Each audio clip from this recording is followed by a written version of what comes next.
আসসালামু আলাইকুম। Hello everyone, কেমন আছেন সবাই? আশা করি ভালো আছেন। আমি আলহামদুলিল্লাহ ভালো আছি। আজকে আপনাদের সাথে শেয়ার করব সিমের বিচি আর ছোট চিংড়ি দিয়ে যেভাবে করলা ভাজি করি। আর এটার জন্য আমি এখানে নিয়েছি করলা আর নিয়েছি হচ্ছে দেশি চিংড়ি। দেশি চিংড়ি দিয়ে করলা ভাজি করলে অনেক মজা লাগে আমার কাছে। তারপর নিয়েছি কুচি করে আলু। এখানে আলু, সিমের বিচি, তারপরে করলা দিয়ে রান্না করব। সিমের বিচিটাও নিয়েছি। সিমের বিচিটা প্রথমে একটু ধুয়ে নেব।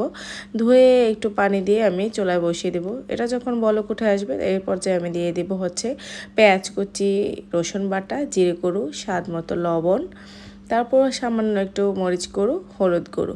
এটা দিয়ে নাড়াচাড়া করে নেব কিছুক্ষণ। আর নাড়াচাড়া করে এটা বলক ওঠা পর্যন্ত ওয়েট করব। বলক ওঠা আসার পরে আমি এখানে দেশি চিংড়িটা দিয়ে দিব।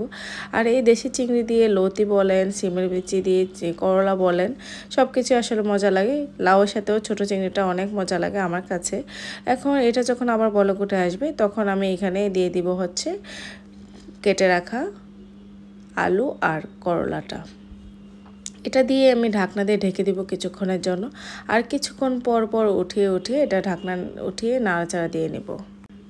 ততক্ষণই নাড়াচাড়া দিব যতক্ষণ না এটা পানিটা শুকিয়ে যায়। এই পর্যায়ে আমার পানিটা শুকিয়ে গেছে। এখন এটাকে নামিয়ে নিব।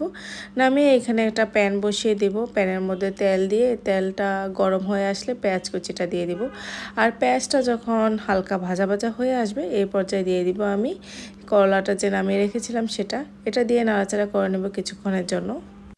নাড়াচাড়া করব। তারপরে ভাজা ভাজা যখন হয়ে আসবে তখনই মনে করবেন যে আপনার করলাটা হয়ে গেছে, কারণ সিদ্ধ তো আগেই হয়ে গেছে।